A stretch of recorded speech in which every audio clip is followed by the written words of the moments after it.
Lights cap.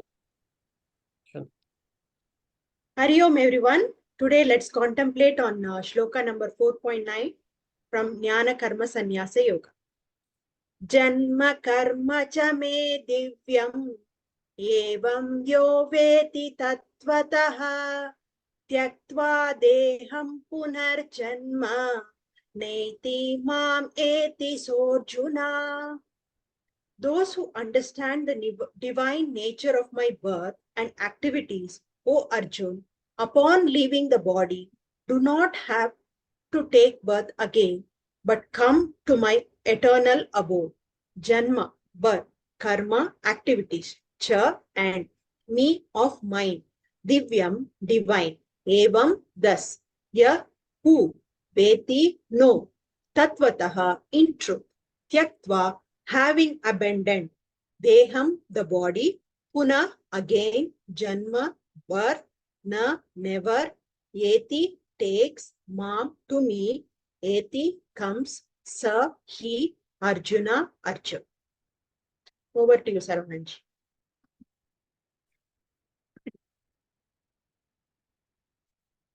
Yeah, so Satishji, so this is the shloka for this week, where Shubhaji introduces it, and then she has read the short description and the meaning of the words. And then we will share our understanding. Before that, do you have any questions? No, sir. No. Okay. Okay. So, Ishaji, you're given the privilege to start.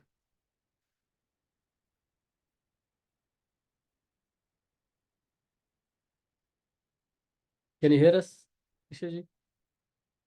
Oh, okay, fine. I couldn't hear the name. I heard privilege to start. So I was just thinking, hope it's not me, hope it's not me. Okay. So, I have selective hearing now. So that not I didn't hear, everything else I heard. Okay. This shloka, I will try, Sarvananji. I'm not really sure actually because there's nobody went before me to give certain points, no? Yeah. So, so no, if I have to speak only about this shloka, about my understanding on this shloka, I feel, see, last time also we discussed, avatar is all around us. It can be anyone. You need not, the person won't come the way we actually have witnessed us seeing Mahabharata episode or Ramayana episode. So they may look just like us. They may be another human just like us. But the way he is performing his duties with pure consciousness is what is an avatar. So that we can know only if we are also in the same page. So I feel in this shloka is saying that once you recognize who is an avatar, that means it can be you too. Even we can be an avatar. Once you recognize what is your duty, once you recognize what is dharma, once you know everything, so we can recognize who is an avatar only if we are ready to recognize it.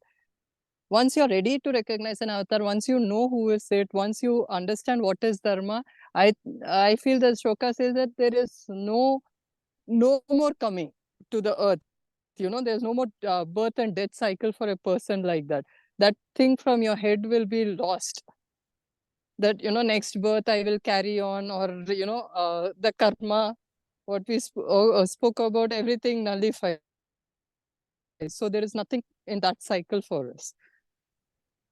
So that's what I understood with this particular shloka. Yeah, how are these two statements connected? Which two statements? Yeah, see, let's say you identified X as avatar. Does that mean you will not take birth again?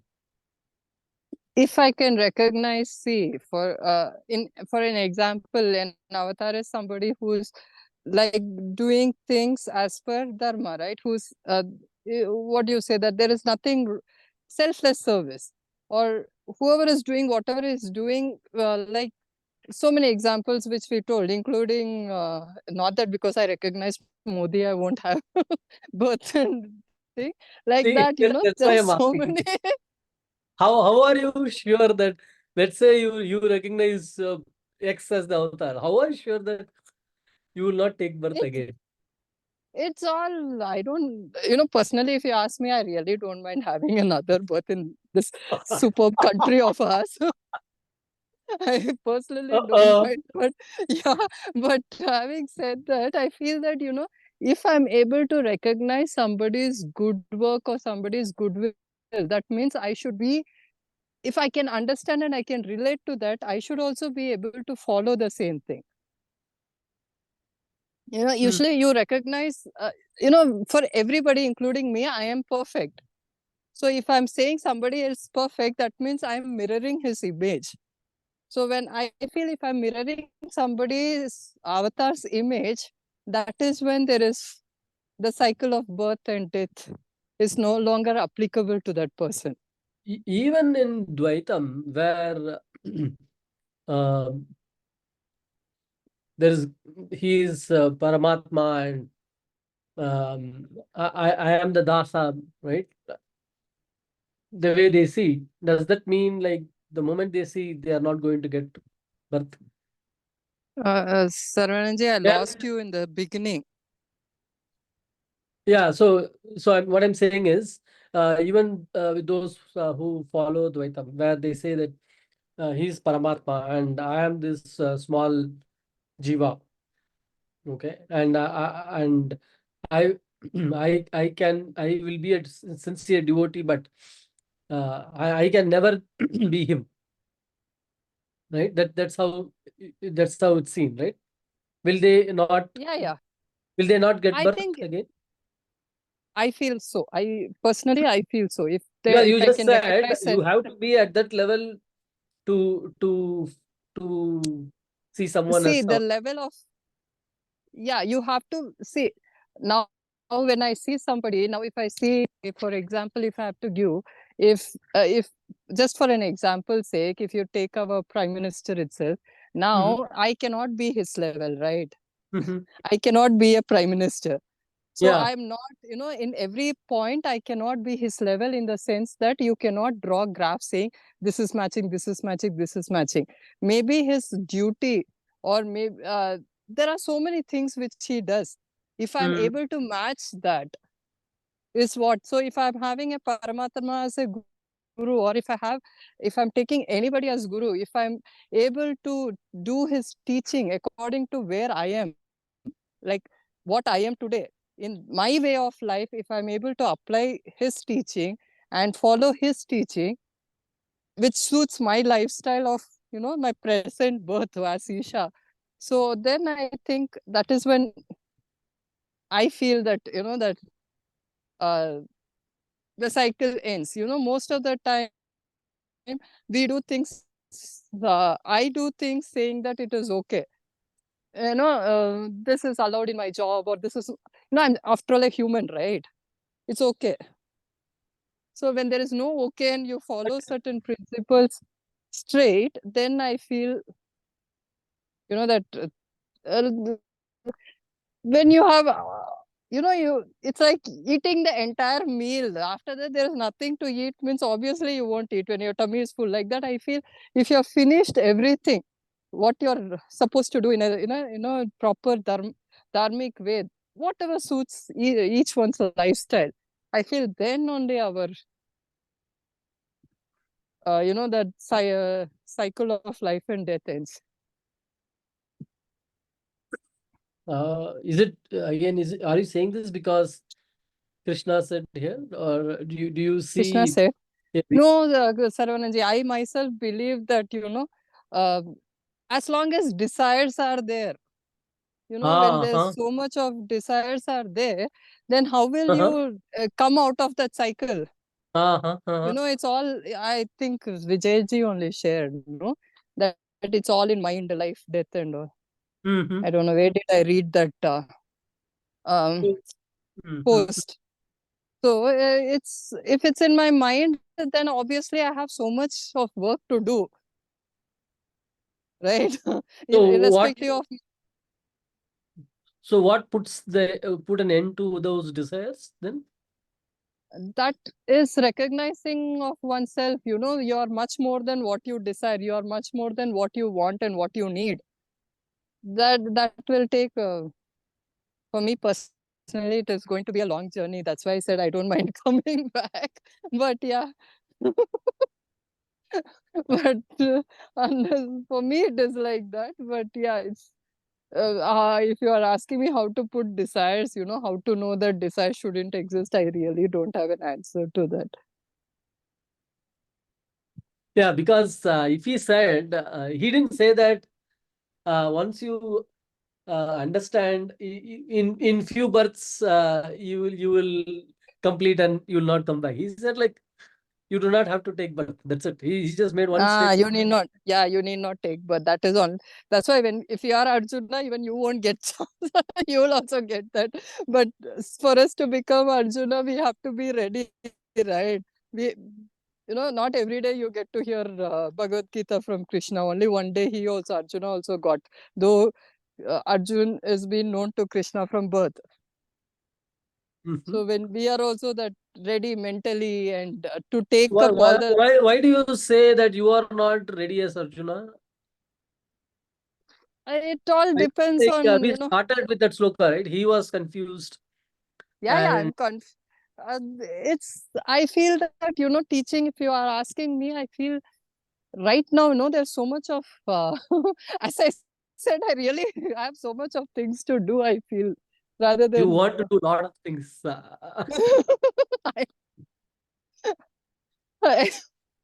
And why do you think you have to do all of those things? Because I enjoy doing that, Tarun. Oh, okay. Seriously. Yeah, that's what I want to know. Is it so you still enjoy? It's not like I have no other way I have to do. It's No, like no.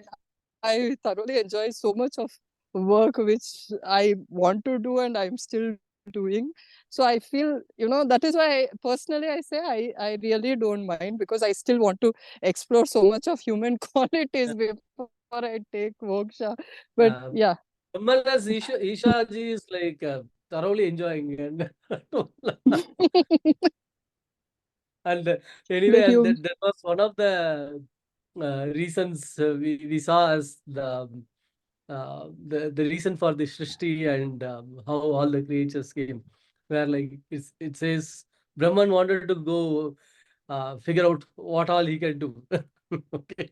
Yeah. Realize himself, and I can see that like you are on that path. Okay. Thank you. Thank you. Satish ji, would you like to share? Yeah, I'm just taking the slide as a basis where we see uh,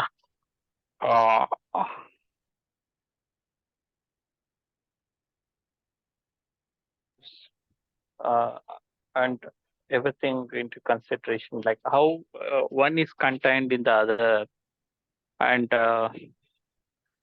in the same way, Ishvara is also contained into one chibi. And once we get into that awareness, that means that you are self-realized and you are on the way to the eternal abode, that is getting into Krishna Loka. And that means the quintessence of this shloka, saying that when you really understand the baseline of everything as Ishvara, and including you are into that part of Ishvara, that part means the whole part of Ishvara, then you are, you culminate with two in this loka, and that would mean there is again no birth to that particular, uh, there's no further understanding required. Okay, let me again break down this the meaning so that I want to get the part clearly. So here he says this, who understand the divine nature of my birth and activities. Like what birth he is talking about here? Okay. No, I just went on the basis of the slide to the left and tried Uh-huh. to Yeah, you repeat try it to. with the shloka. Mm. Uh, okay.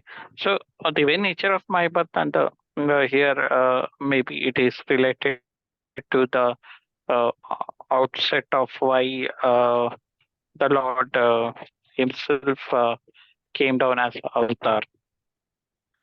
Yes, Krishna. Yeah. Okay, let's take. So who understand the nature? So like how can one understand why he took this birth and what activities he's talking about? Like there was a lot of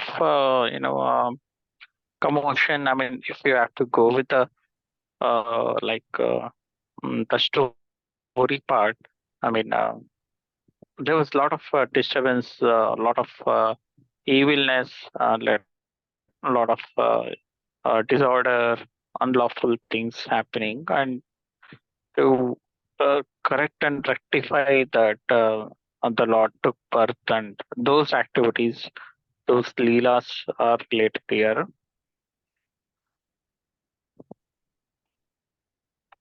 Okay. And like how does it uh, why is he saying like if you understand that like you will not be born again? Like, I'm trying to see the Yeah. connect, right? So people, let's say if someone who was there during Krishna's time, they see that, oh, he's with Pandavas and he's trying to help them and he's entering the war. So just knowing this, how will they not be born again? What is he meaning Like something beyond these? Like, do you have to take meaning beyond these words? mm, yeah, I mean, I have to go with the Gopikas at that time, right? They understood uh, the divineness of the Lord, and that seems to be, I mean, their main what do you call uh, vision or goal for their life, and that's where it ended their part of the birth and death cycle. I don't know. I'm just Yeah. getting confused now. Okay. Okay. Yeah. Let's figure out. Yeah. Shubhaji, you want to help us here? Yeah. See, God takes birth for dharma, and we take birth because of our karma. So that is how I understand. And what Krishna is saying is, since in order to get out of this karma, we have to follow the dharma in this state of being a jivi. So that is when we can attain his eternal abode, is what I understood from this shloka. And I would like to hear more about this particular shloka from Sir. Only a brief meaning I could understand, but Yeah. definitely I would like Sir Definitely, to this one explain. requires Yeah, a lot more beyond the words. yes, I would like to look, hear what Sir says in detail about the shloka. Yeah, Vijayji. Would you like to share your views also, Sharavanji? Or you want me to go? Yeah, maybe. Yeah. As Shubhaji said, like one thing it was clear was he was for dharma throughout his looking at his activities. He was always for dharma. Um, and yeah, the clue seems to be like who understand the divine nature. At that time, like like how someone saw the divine part of his mother saw where he showed opening the mouth. Mother sees the whole world inside, right? And very few got to see the the divine side, right? And while otherwise it was seen as and again that there were a lot of as Satish ji said, a lot of incidents which were not looking very humanly natural. Okay, so the some divineness was shown there, but Arjuna saw that. So when the war started, both uh, like both of them reach Krishna for help, and Arjuna saw the divineness in Krishna, where he said, "I don't need your army, I need you." And right there, like Arjuna showed that speciality there. I feel right. There has to be some reason why Arjuna saw that, like uh, how he saw the divineness of Krishna. And so that, and I'm sure Duryodhana would have seen the out of normalness from Krishna during his activities as well, but he failed to see the divine side of him, which is why he continued his normal life. While I'm not sure about the rest of the story of Arjuna, but going by this, Arjuna is someone like who would have attained moksha after this. So that is from the story point of view, and like how do I apply this? Is maybe like it's more from the Vedantic side. What we learned, we see that um, Paramatma takes birth as avatara, while jivas take birth based on karma, and like we go through this cycle, and we need a master to show that like what you are doing, like you need to understand the real nature of yourself. Otherwise you will keep going through this cycle of birth and death. Without a master, we like one cannot come out of this cycle.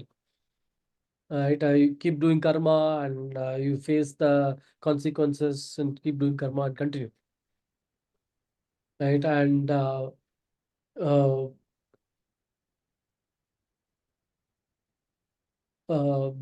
so in many ways, I think Krishna. I don't know if I don't actually even I don't remember like Krishna acting like giving Jnana before this Gita episode, right? In the whole of Bharata also. Yeah. So yeah, I would like to hear from you. Yeah, Vijayji. Yeah, Padma ji has shared. Maybe I can read what she has shared. The formless took the form of Krishna for protecting Dharma. Yeah.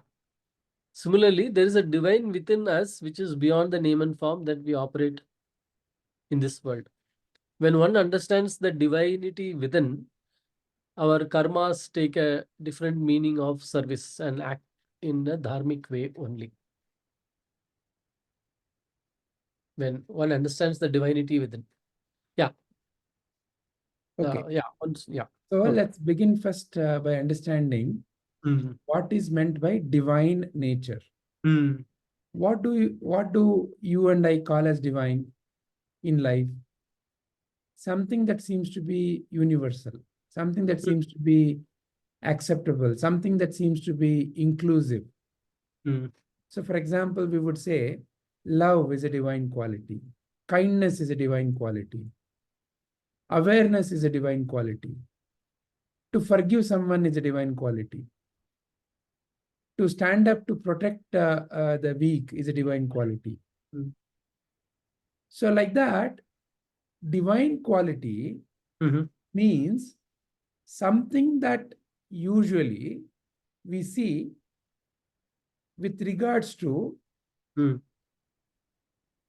someone accepting others or someone acting in the benefit of the others. Is it not? So, when we see in life, we see various transactions. We see various kinds of transactions happening in life. Mhm.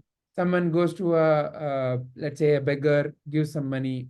Mhm. Someone goes to the same beggar, and maybe if let's say the beggar is a blind beggar, may even steal that money. Mhm. So like that, we see various kinds of behaviors in the world. Mhm. And among all these, what is that you and I call as divine? Where someone is offering something of value to somebody else is when we call, oh, very divine quality. If Mhm. someone is saying, I'm hungry, and if someone else is able to offer his or our own food, even though they may be feeling hungry, we call, oh, what a divine behavior. So like that, divinity is associated in our day-to-day life Mhm. with respect to someone acting in the benefit of the other. Or in other words, we can say a selfless behavior is what we call as a divine behavior. Is it not? Mhm. So, what is Sri Krishna saying here? Divine nature of my birth and activities. So, we'll come to the birth part, but the activity. In terms of activity, when someone is, see, as a common example, why do we call Prabhuji or Modi as divine? Is because their time and energy and their activity is focused on helping others. Mhm. There doesn't seem to be anything, what can I get out of this transaction mindset. There is more of a what can I offer mindset. Mhm. That is what we see in all these who we refer as very divine, great people, great masters, right? So first and foremost, that is the divine nature of Krishna's activities. There was Sir. not a glimpse of, what can I gain out of this, but what can I offer? What is it I can offer? So that is the hallmark. That is the signature of a realized being. Mhm. That is in terms of their activities, their karma. See, everybody does karma. You do karma, I do karma, Prabhuji does karma, Modi does karma, Krishna also did karma. Karma means what? Action. Everybody does action. There is no escape. When you are in this plane, there is no escape from acting. But what is the direction of that karma determines whether it is dharma or not. When the direction of the karma is selfless, meaning what? When the karma is directed towards, my activities are directed towards benefit of the others in the service of other beings, then it naturally becomes dharma. Why it is naturally dharma? Because that is how existence itself is. Sun shines not for his benefit. Wind blows not for his enjoyment. Water quenches the thirst not to gain anything out of it. So the natural way how things are in the world, except the human being, is a very service-oriented, a yagna bhava. They are offering for the benefit of the other. So when a human also exhibits those qualities, that human being is naturally in tune with existence. And such a being we tend to call as, oh, a divine being. So that is in terms of their karma. When the So- karma is in tune with the natural law and order, we call it a very dharmic behavior. So such a being we associate as a very divine being. Why is that you and I respect somebody like Modi, who we may not even have met? What makes you and I feel that we should be respectful towards him? What makes you and I feel so respectful towards our Prabhuji? He has not come and given you money, he has not come and given you food. What makes you feel respectful towards him? How does the feeling of that gratitude naturally occur around him? He doesn't demand, but how does it occur within you and me? It is the nature of the activity. There is no what I can get. It is only what I can offer. So why is that behavior like that for such a being? That is the most important thing. That is what you and I have to learn. Why that being? Because everybody else around you and me behaves in a opposite way. What can I get? What did I lose? The life is all about what I gained, what I lost. That's all the conversations, no?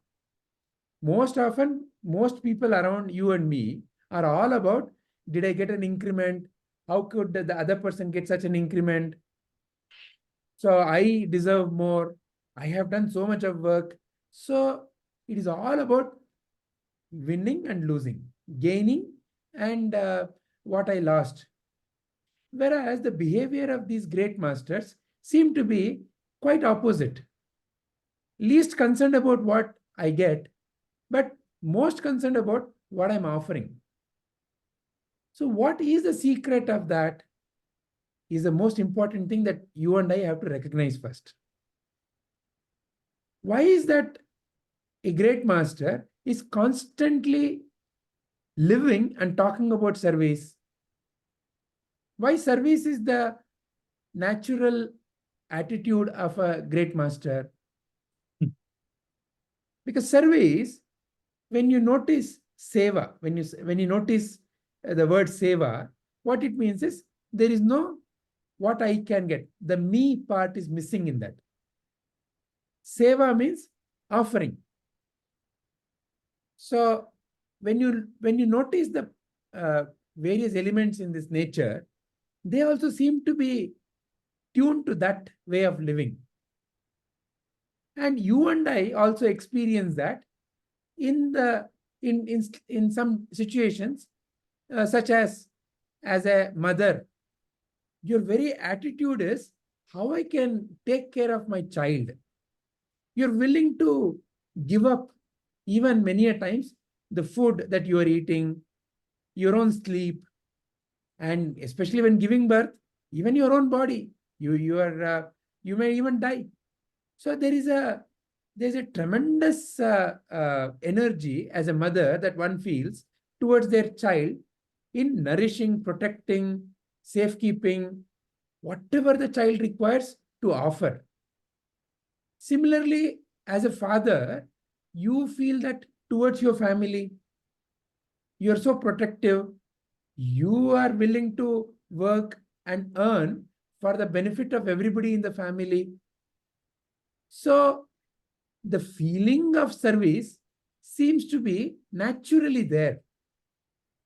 Just that feeling of service seems to be limited for you and me. Whereas in the great masters, it seems to be for everybody. So what is the secret then? What is that? Why is that they are like that? And why is that I am like this? And is there a thing that I need to learn from that? So what is that you and I or anybody expect out of life? We want to feel happy, healthy, peaceful, joyful. That's the way you and I want to live in life. Whatever we are doing in this life, whatever it may be, ultimately we want to be happy, healthy, peaceful, joyful. Is it not? Who amongst us here doesn't like that? All of us. So, what is the activity through which I can gain that, I can be in that kind of a state, is what you and I do not examine. And a great master or a great being has examined and has realized, and therefore they are living like that.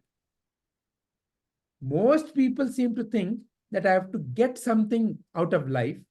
So therefore they are in the business of accounting. What I gave and what I got. Whereas great masters have realized that your very nature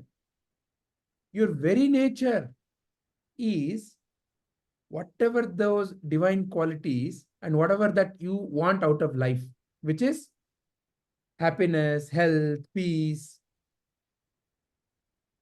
However, your very nature starts getting suppressed the moment you get into a transactional attitude in life. What I gave, what I got, the moment you get into this accounting principle or accounting business, your very nature seems to get suppressed. You get into a whole lot of thinking process. If I get something, then only I'll be happy. So in a way, you yourself, apne aap pe kuladi marna. You and I, we ourselves, lock ourselves into a corner and latch the door, put the lock, throw the key outside, and keep cribbing. I'm cooped up here. I'm cooped up here. We close all our doors, windows, and we keep complaining. There is no fresh air. There is no fresh air. So this is the attitude of life that a great master or a great life like Sri Krishna's life inverses. They live life by offering. So when I offer, there is no more anxiety about what I'm going to receive. So the first thing that makes me feel so anxious, which is I gave this much, what I received in return, when that equation is broken, my mind stops worrying about what I'm going to receive. So when I stop worrying about what I'm going to receive, I more and more remain in the current moment, in the present. As I become more and more established in living in the present moment. So if there is a fellow called God, that fellow called God must be there now and here, is it not? He cannot be somewhere in the future, or he cannot be once upon a time, like the story. He must be here and now. So more and more, as my mind loses its tension about what I'm going to receive, my mind gets established in being in the present. It is in the present that you can feel the presence of the divine. So as I feel the presence of the divine, then naturally it cleanses my mind of its own impurities.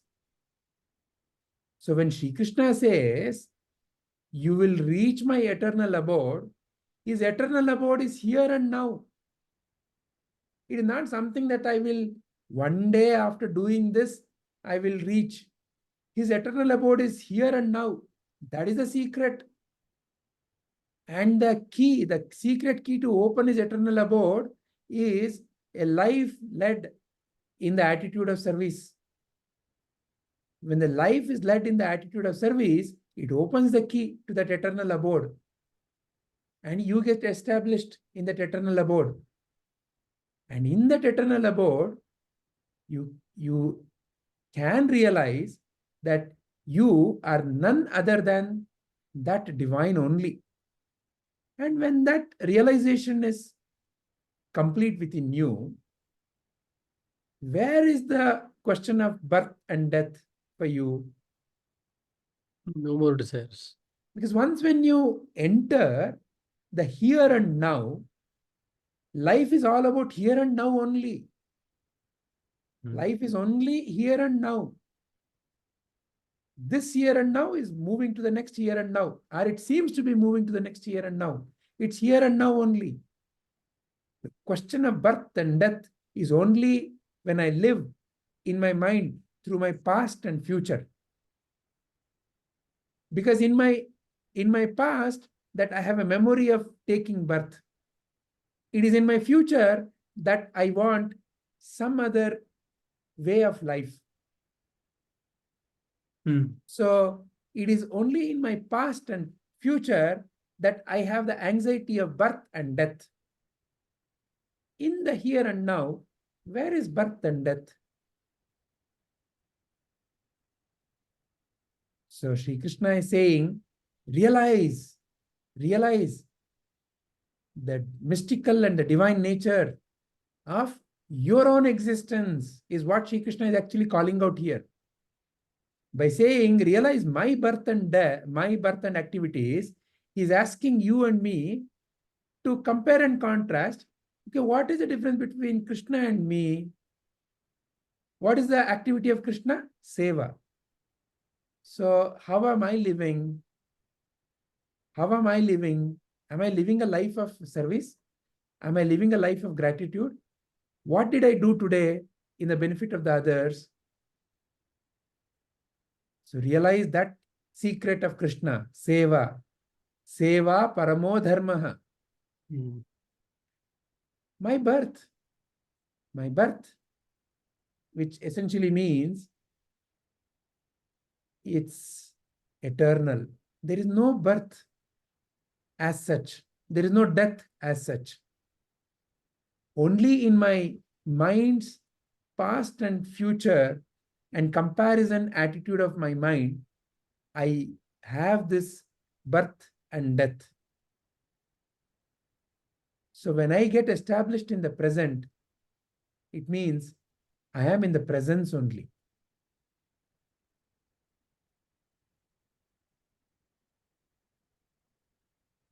Does this bring clarity?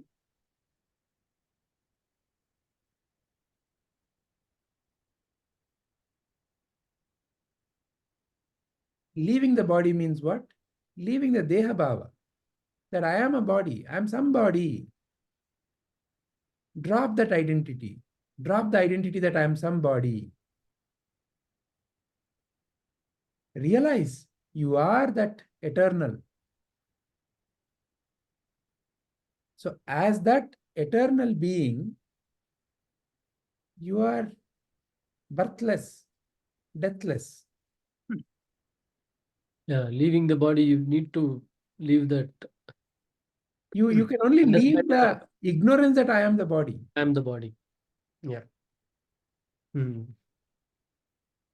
Otherwise, who is leaving the body? Yeah. So this he asked in the beginning, right? Whom do you think you are killing? Yeah, And who you think is killing? yeah. Okay, you are only. It is the bodies that are going through it, and the Atma can never be killed, and your body cannot kill kill the Atma. Atma can, right? It is birthless, deathless, and like cannot be affected at all. So yeah, So he he's has already told taught this. us. He has already He has taught us told that this. Yeah, you yeah, are that eternal self. yeah. So here, he's helping us to play our role in life properly. He's setting us up for living our life in dharmic way. Because he's prompting here to refer to his birth and his activities. Though he is that eternal being, he played a role, and he played that role to the perfection. Or many roles to perfection. So all his activities, all his Maya Jala or Leela Jalas, his various roles that he played, effortlessly he played. Being a king, being a charioteer, being a friend, being a ambassador. What role? So many roles. Yeah. All of them effortlessly. So once you Who is that leave effortlessness coming? I am the body attitude, then like you basically do not take birth again. And Yeah, because the not the birth body. and death is for the body. You are that eternal being in whose presence all of this is coming and going. Yeah, yeah.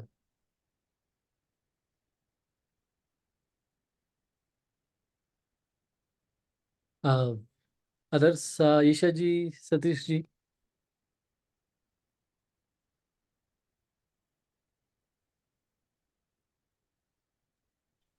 Yeah, fine.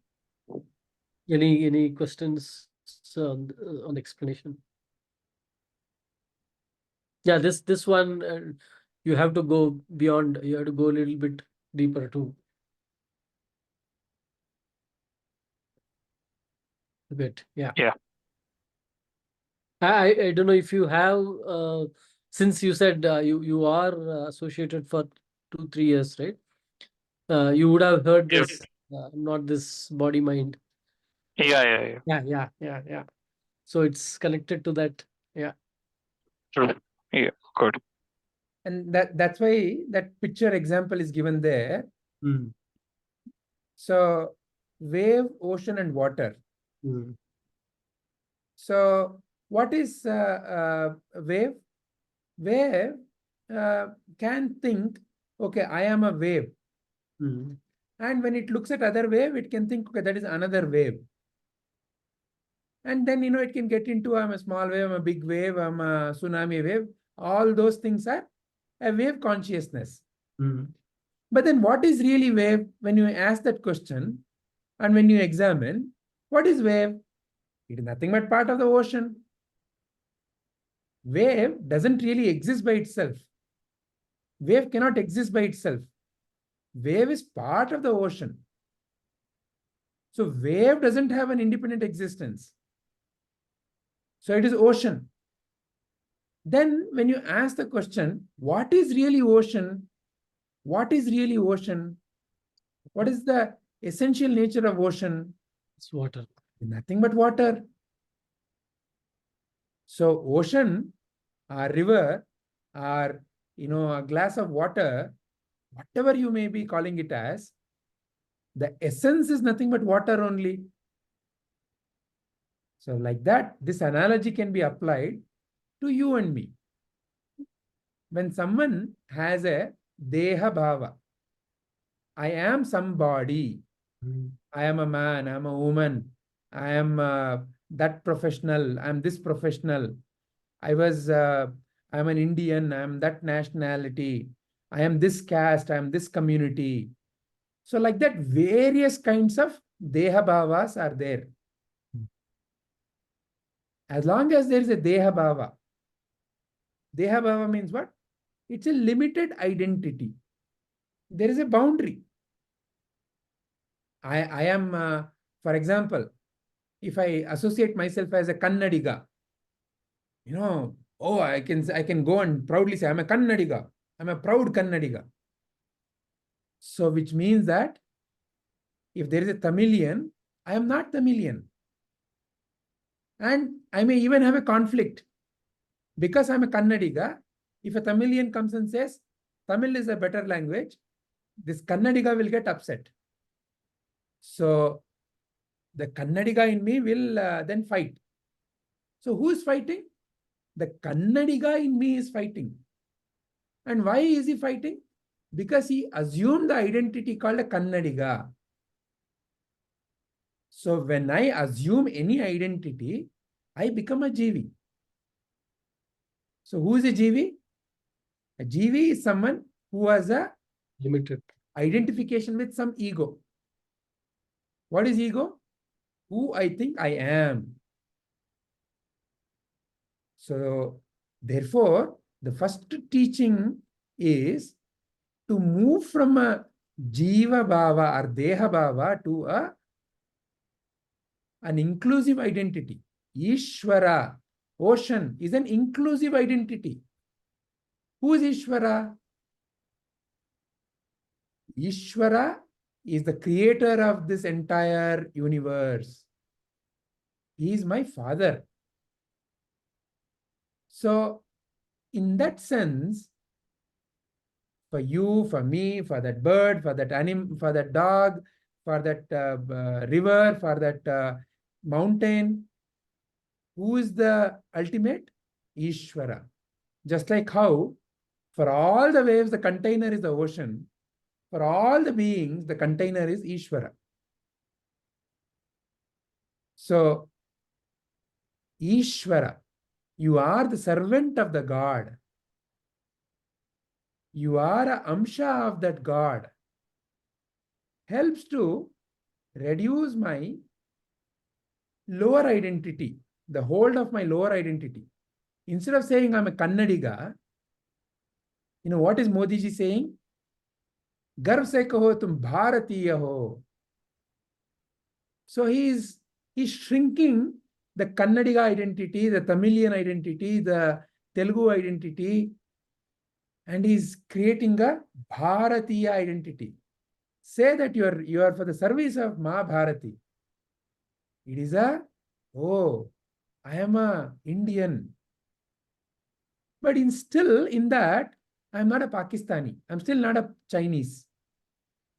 So still there can be a conflict. That is the identity that Sadhguru is giving you. Sadhguru is teaching you, you are no body. You can be everybody. You are everybody. Accept the Indian, accept the Pakistani, accept the Chinese, accept the Tamilian, accept the Kannadiga, accept everyone.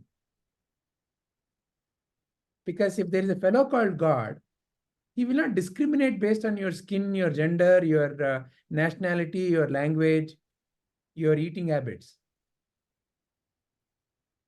So who we call as God? Someone who is compassionate towards, first and foremost, me. Who is me? Whoever I think I am. So like that, every other me is thinking, God, oh God, please listen to my prayer. Every other me is thinking. A Kannadiga me, a Tamilian me, a Chinese me, a Pakistani me. Every me is thinking Christian God. me, Muslim me. So God must be then all-inclusive.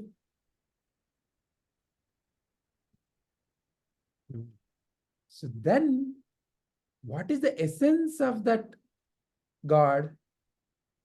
What we call as God? There is no raga There dvesha. is no raga dvesha. There is no likes and dislikes. And he is the embodiment of love and kindness. Don't you have love? Don't you have kindness? Don't you have compassion? So then you must have the same features as who you refer as God. You must be then a duplicate copy of that God. Or are you a duplicate, really? Examine that, oh Arjuna. Is what Sri Krishna is calling us. He's saying, look, I am original. Krishna is saying, I am original. My birth and my activities, I am original. Now you decide for yourself. Are you duplicate or are you original? When you realize you are also as original as me, then job done. As long as you think you're a duplicate, you figure out. If you're a duplicate, from where did you come? What are you then? Who's original? How can you have all these qualities of the original, but still call yourself a duplicate?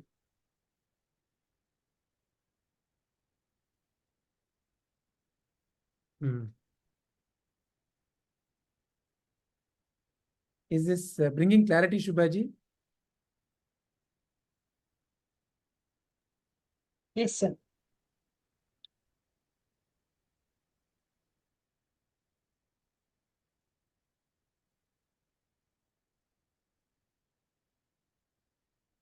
Isha ji, is there anything more to ask or add?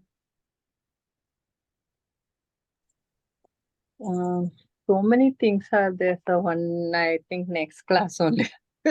Ask. She said like she is doing a lot of things, enjoying and I'm not doing Isha ji, you can put it across in the group also. yeah, can you put those questions? Yeah. Yeah, I'll try to get it into, whatever is in my Yeah, head. over the week it can be answered also. Yeah. I'll try to frame the question in my head first. Yeah. Yes.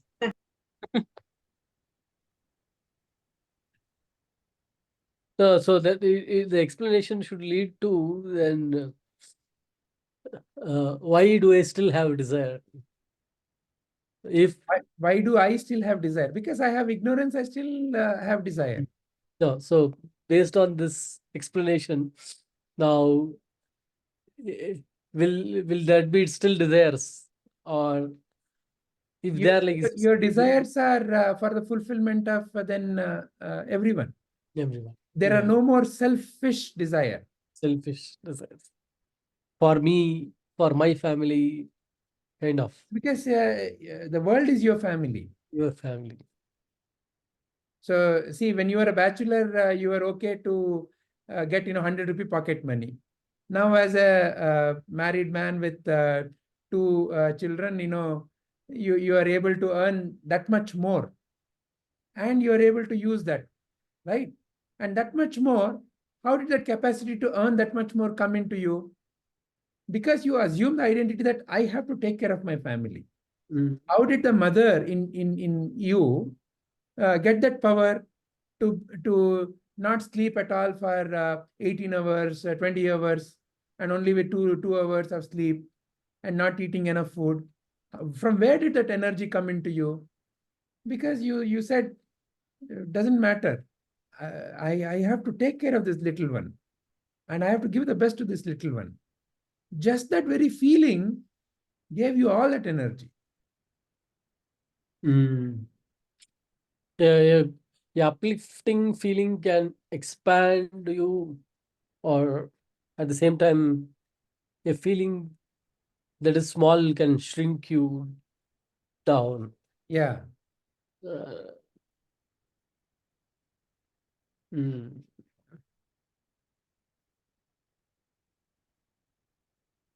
Yeah, I think Padmaji has put a beautiful point. Karma rogi to a karma yogi. Oh.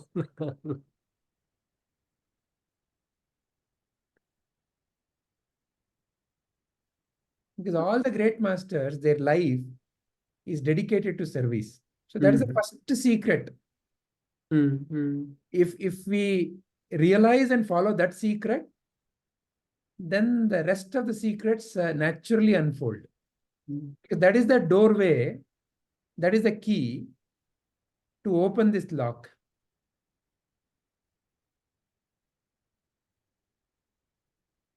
Okay.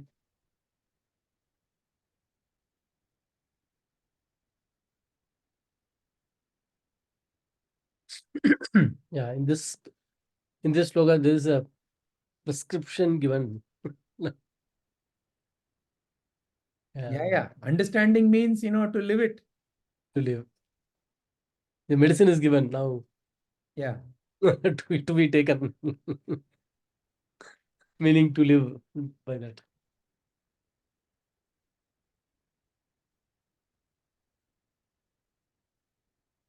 Okay.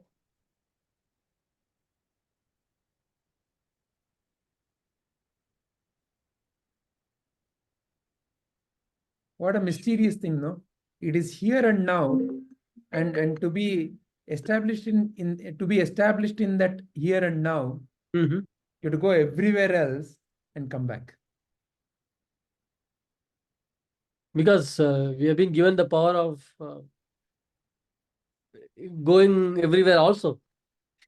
so it's like the child is not given one toy, the child is given multiple. So Yeah. Yeah.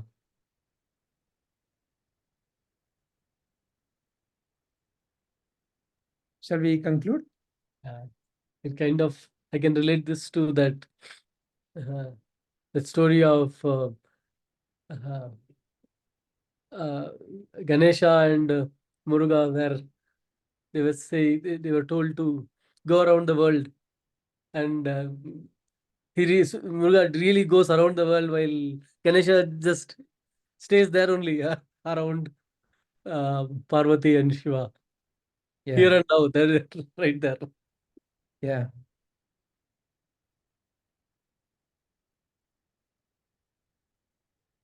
Everything is here and now.